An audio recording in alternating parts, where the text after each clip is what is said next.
530i M 패키지를 1년 반 정도 주행하면서 느꼈던 느낌들을 리뷰를 해보는 자리를 만들어 봤습니다. 제가 2019년 3월 달에 이 차를 출고를 받았고요.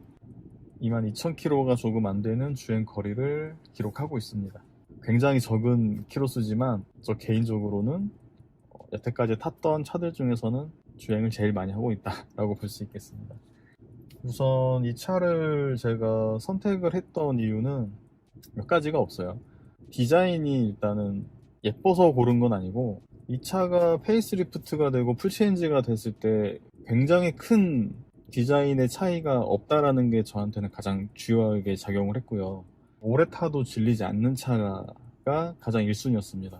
제가 이 차를 타기 전에는 이제 레인지로버 이보크를 타고 있었는데, 한때는 저의 드림카였거든요. 그래서 그 차를 1년 반 정도 주행을 하면서 스트레스를 굉장히 많이 받았어요. 그런 결함들이 워낙에 많기 때문에 저는 이제 그런 일이 없겠거니 했는데 아니나 다를까 센터를 5번 정도 갔던 것 같아요. 이게 수입차다 보니까 주말에는 또 센터 운영을 안 하잖아요. 그래서 연차는 연차대로 다 사용하고 결함은 결함대로 고쳐진 것도 거의 없었고, 잠깐 시간을 내서 레인지로버의 결함에 대해서 몇 가지를 말씀을 드리자면, SUV 차량이기 때문에 뒤쪽에 워셔액이 나오잖아요.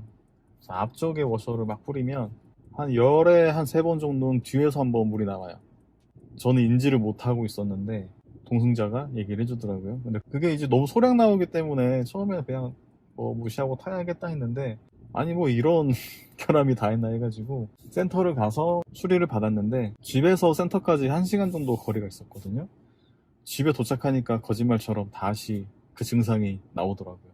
가장 크리티컬했던 거는 차 키를 인식을 너무 못해요. 간헐적으로 인식을 못하는 상태가 돼서 특히 겨울에는 인식을 더더욱 못하더라고요. AS를 해도 달라지는 점이 없었고, 그래서 바로 차를 팔고 벤츠 E클래스 2300하고 볼보 XC60, 그 다음에 이 차량 BMW 530 세 가지 중에서 이제 저울질을 하다가 그런 오래 타도 질리지 않은 그런 디자인을 염두에 두다 보니까 벤츠는 초반에 그냥 리스트에서 제거를 하고 볼보를 계약을 하려고 했어요. 이제 대기를 걸었는데 얼마나 걸리냐라고 했더니 XC60 같은 경우는 11개월이 걸린다라고 해서 아쉽지만 그것도 포기를 했죠. 1년이라는 시간을 이부크를 도저히 못 하겠는 거예요. 그래서 안타깝지만 그래서 볼보는 포기를 했죠. 이 차로 결정을 하고 그 사이에 G80도 알아보고 K7도 알아보고 이것저것 많이 알아봤는데 결국에는 BMW로 선택을 하게 됐습니다. 이 차가 디자인이 예쁘다 그런 거는 절대 아니었어요. 저는 이 차를 타기 전에도 5 시리즈는 단 한 번도 예쁘다는 생각을 해본 적은 없어요. 하지만 어느 시대에 페이스리프트가 되고 디자인이 풀체인지가 돼도 BMW만의 아이덴티티가 달라지진 않더라고요. 그런 점이 굉장히 주요하게 또 매력적으로 다가오는 부분이 있었고, 그 다음에 G30으로 바뀌면서 실내 인테리어도 나름 잘 정돈이 됐다라고 느껴졌어요.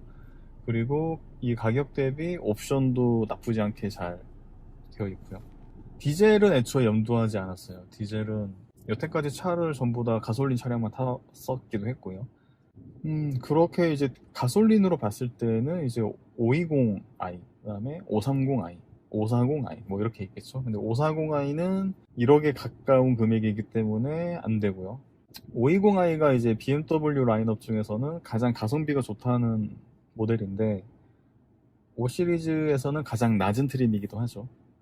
그래서 5천만 원대로 어지간한 옵션 다 들어가 있고 나쁘지 않은 가성비를 가지고 있었지만, 이왕 큰 목돈을 들여서 차를 구입한다라고 한다면 그래도 좀 나름대로 옵션이 많이, 편의 기능이 많이 들어가 있는 차량을 구입하고 싶었고, 그 다음에 이 BMW의 그 주행 감각, 모두가 칭찬하는 ZF 8단 미션의 좋은 주행감 느껴보고 싶어서 옵션과 또 주행감을 또 보다 보니 530i M 패키지를 구매하게 되었습니다.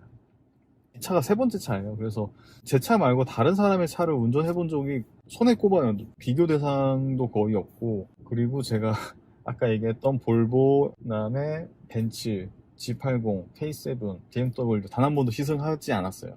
그 전에 탔던 이보쿠도 시승하지 않고 탔었고, 첫 차였던 현대 i30 2세대도 시승기 없이 바로 구매했었거든요.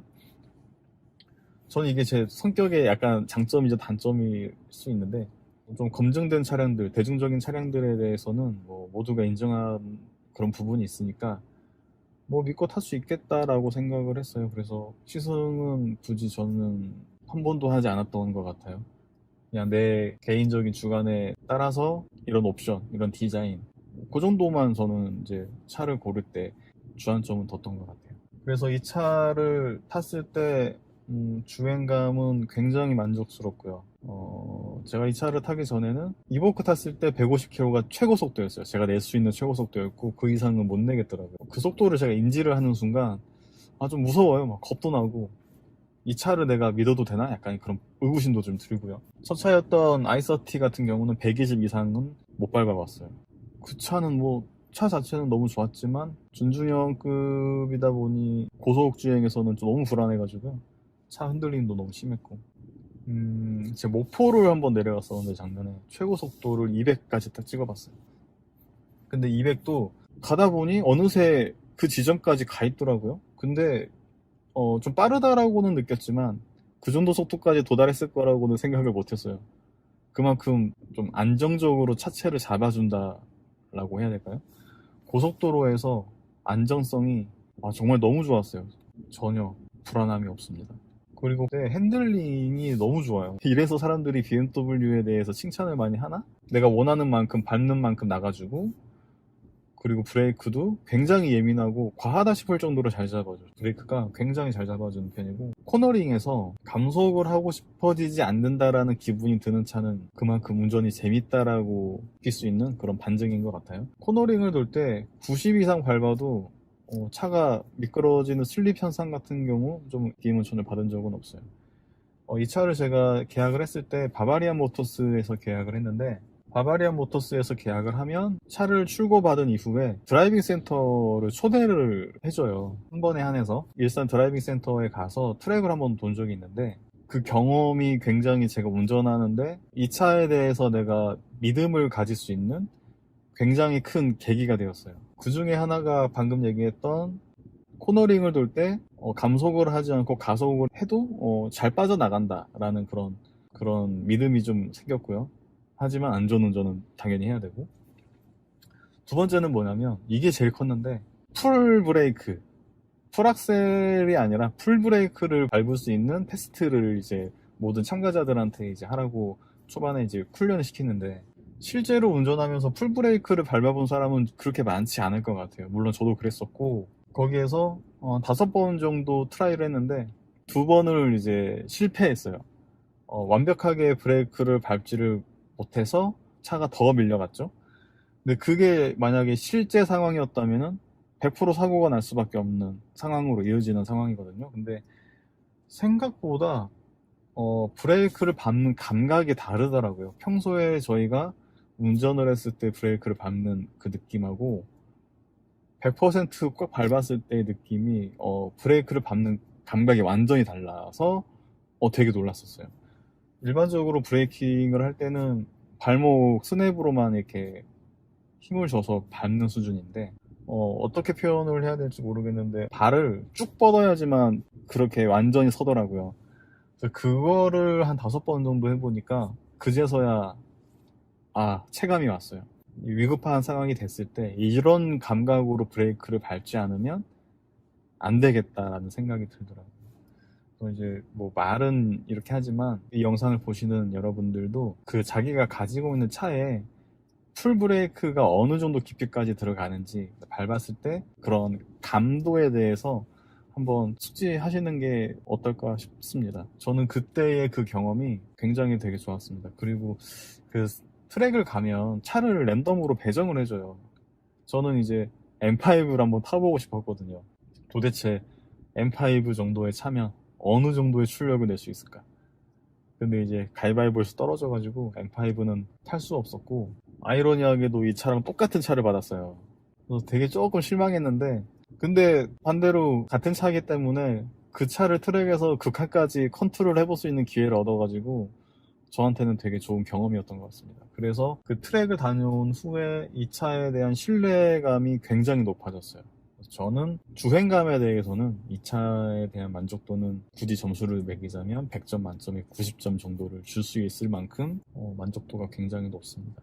옵션도 나쁘지 않게 다 들어가 있고 자율주행도 성능이 뭐 준수한 편이에요.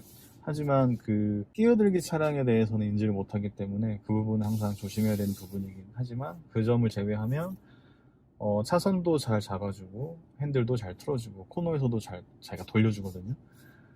그런 부분들에 대한 옵션도 굉장히 좋고, 그 다음에 헤드업 디스플레이가 굉장히 UI가 커요. 그래서 저는 이것도 이 차를 타면서 처음 겪어봤는데 굉장히 커서 굉장히 마음에 들어요. 시인성이 좋아서. 근데 이제 제 여동생 같은 경우는 이제 이 차를 운전해보고 HUD를 한번 보더니 거슬려서 운전을 못하겠다고 하더라고요. 이제 약간 성향 차이가 있는 것 같아요. 저는 약간 조금 있으면은 멋있으니까 좋은 약간 단순한 편이고요. 너무 장점만 얘기했으니까 단점을 좀 얘기를 해보자면 뭐가 있지? 에어컨이 좀 약한 편이에요. 에어컨이 좀 약해서 되게 좀 힘앓이가 없어요. 그래서 좀 이제 강도를 세게 좀 돌리지 않으면 성에 안 찬다고 해야 되나요? 지금 올해 20년식에서는 좀 개선이 됐는지 잘 모르겠습니다. 하지만 19년식에서는 되게 약하다라는 거. 그 다음에 저는 이 차를 이제 샀을 때 또 기대했던 점 중에 하나가 통풍 시트인데, 이전까지의 차량을 제가 주행을 했었을 때는 통풍 시트가 없어가지고 여름에 여기 막 허벅지가 땀나고 막 싸제로 개조를 한번 할까 싶을 정도로 너무 괴로웠었어요. 그래서 이 차를 탔을 때 통풍 시트가 있다고 해가지고 기대를 되게 많이 했는데 굉장히 실망을 많이 했습니다. 왜 그러냐면 얘가 바람을 쏴준다라는 개념이 아니라 열기를 이렇게 빨아준다? 약간 그런 느낌이에요. 무슨 말이냐면 너를 시원하게는 해주진 않아. 하지만 너가 땀을 흘리게는 해주지 않을게. 딱 그 정도예요. 그래서 있으면은 좋지만 우리가 생각했던 것만큼의 시원함은 또 없습니다. 그래서 그 다음에 이 공조기 디스플레이가 여기 보시면 여기는 이 공조기 디스플레이가 터치로 되어 있는데 풀터치예요. 보시면 전부 다 터치죠. 또 웃긴 건 뭐냐면 통풍 시트를 켜고 열선을 같이 킬 수 있어요. 이거는 왜 이런 하나를 키면 하나가 비활성화 돼야 되는 게 아닌가? 좀 처음에 되게 좀 황당했던 기억이 있고요. 저는 개인적으로 이런 공조기 관련된 이런 버튼들은 무조건 물리 버튼으로 가야 된다라는 생각을 가지고 있어요. 주행 중에 여기 보면 여기서 잘 영상으로는 잘 보이진 않지만 음각으로 이렇게 되어 있어요. 음각으로 되어 있고 여기는 다시 없고 여기가 다시 또 음각으로 되어 있고. 근데 주행하면서 아무리 음각이 되어 있어도 인지를 할 수가 없습니다. 무조건 시선이 한번 내려와야 돼요. 내려와서 보고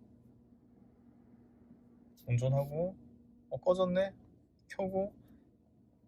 너무 불편해요. 너무 불편하고 좀 주행할 때는 좀 위험하다는 생각이 좀 들고, 그리고 이제 G30 5 시리즈에 이거는 고질병인데 뭐가 있냐면 공조기 디스플레이에 여기 세로 줄에 이제 액정이 나가는 현상이 있어요. 이제 크랙 현상이라고 하는데 100% 나온다고 보셔야 됩니다.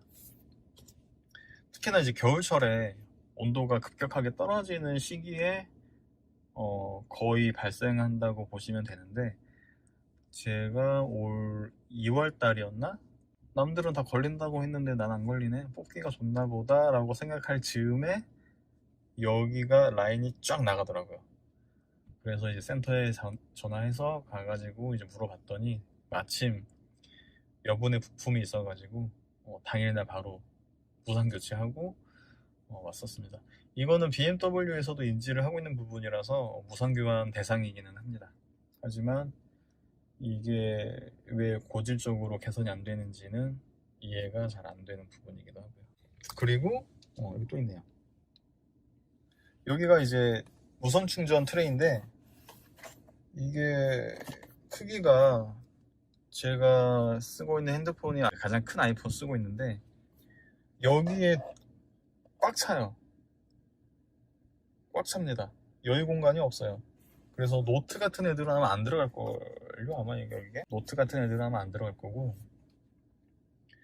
저도 지금 쓰고 있는 아이폰도 이게 너무 꽉 끼기 때문에 뺄 때마다 너무 불편해요. 이거는 솔직히 그냥 형식적으로 그냥 만들어 놓은 기능 같습니다. 대신에 저는 이 무선 충전 트레이를 이 디스플레이 키로 활용하고 있습니다. 이거 충전하는 용도로 쓰고 있어요. 그리고 이제 2019년형으로 이제 넘어오면서 이제 BMW 차주들이 왜 M 패키지를 샀는데 왜 M 서스가 아니냐, 18년식까지는 그런 식의 불만이 되게 많았었죠. 그래서 19년식부터는 그 M 패키지에는 M 서스가 들어갑니다. M 서스가 들어가는데 그거가 들어감으로써 다른 부품들에서 원가 절감을 되게 많이 했어요. 크롬 재질의 파츠들을 블랙 하이그로시 재질로 다 바꿔놨어요. 거기까진 좋은데 이 디스플레이 키를 원래 2개를 주고 일반 무선 키를 1개 주고 그다음에 보조키 하나 주고 이렇게 줬었는데 19년식 같은 경우는 디스플레이 키를 1개로 1개만 주더라고요.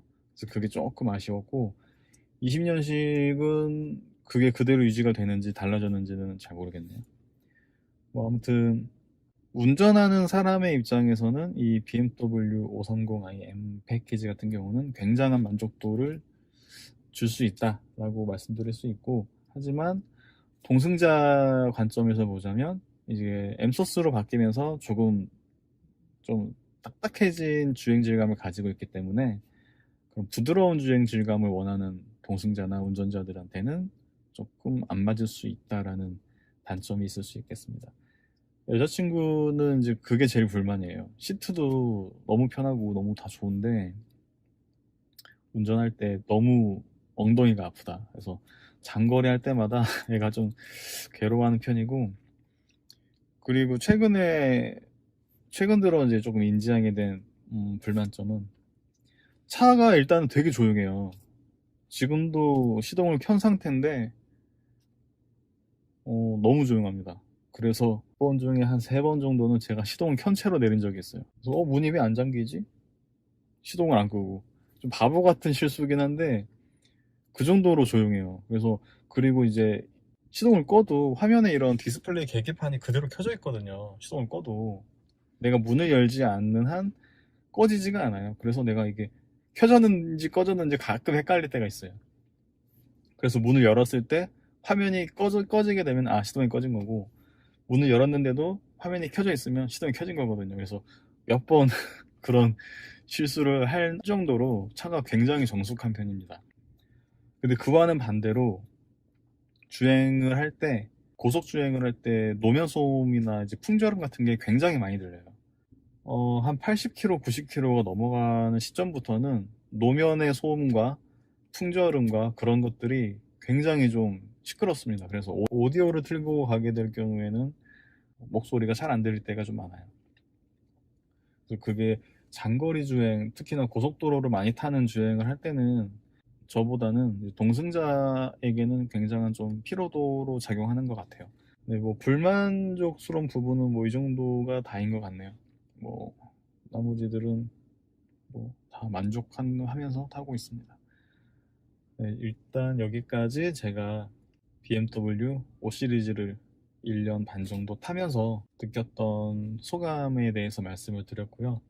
그래서 앞으로 신차를 구매하시는 분들, BMW를 고민하시는 분들에게 저의 이 소감이 조금이나마 도움이 됐으면 좋겠습니다. 그럼 감사합니다.